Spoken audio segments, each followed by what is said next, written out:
Alright, well, this is Battle of the Sexes. Mental Math Edition.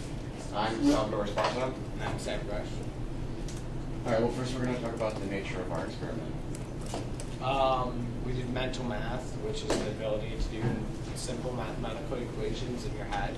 The variable that we used in our experiment was gender, so like this was about males and females.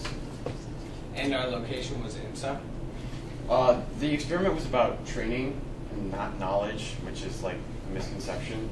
This isn't based on intelligence, it's about how well you were trained with like things like your mental math, your multiplication tables. So don't think this is like us saying one gender's smarter than the other. Okay, how the test worked. Alright, well there was a progression in difficulty. We started off doing it by digits, so we began with 1 by 1 digit levels, and there were 5 questions per level, and it started off like 1 by 1 digit addition, then 1 by 1 digit subtraction, multiplication, division, and then 2 by 1 digits, and it can go like that. And then there was a constant 5-second time limit. No matter how hard the question was, you only got 5 seconds. There was a point system, and that's how we were able to calculate how far you were able to go in the test and what scores you got. You got 1 point for every question you answered right, and the penalty for answering a question wrong was that you didn't receive a point. And then you got disqualified if you got 2 in a row wrong. So if you got one wrong, you wouldn't get the point. But if you got the next one right, you'd keep going in the test. All right, and we had one test, just like, to keep the experiment controlled, because if there were different questions, there are several processes that go in working in your head that, some people could get certain questions, and if you don't give them the same test, it would seem unfair. Our null hypothesis is that there is no significant difference between the average male score on the mental math test and the average female score at IMSA.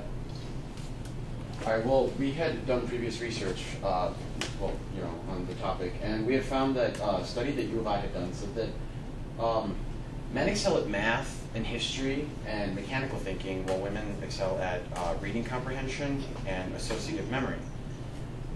And then we also found a different study that said that there is little difference between boys and girls' mean math scores. A lot of these, the research that had been done was all from different locations and in different age groups. So that's why a lot of the results, there's various results from different research done. Okay, so materials and methods, we created the test.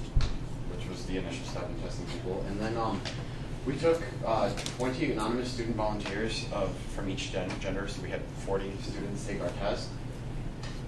And then we compiled and calculated all the scores. And we proceeded to do an F-test and a 2-simplicity test on Microsoft Excel.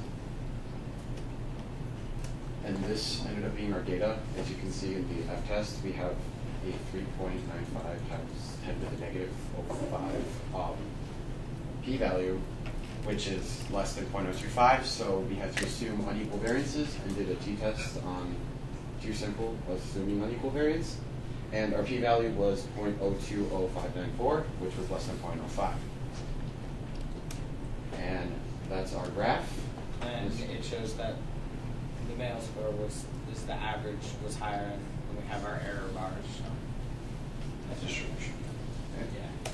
So our conclusion was we ended up rejecting the null hypothesis because of this 0.02 p-value. So there was no significant difference between male and female mental math abilities at IMSA. Yeah, and then ways to improve the experiment, we could have done it with more high schools and more residential high schools. We could have used a lot more tests than just 20 for male and 20 for female. I'd like to thank Dr. Andrew for being an awesome teacher and helping us direct our project. And all previous researchers on gender roles and academics. And all the people who participated in our experiment. And then there's our work site.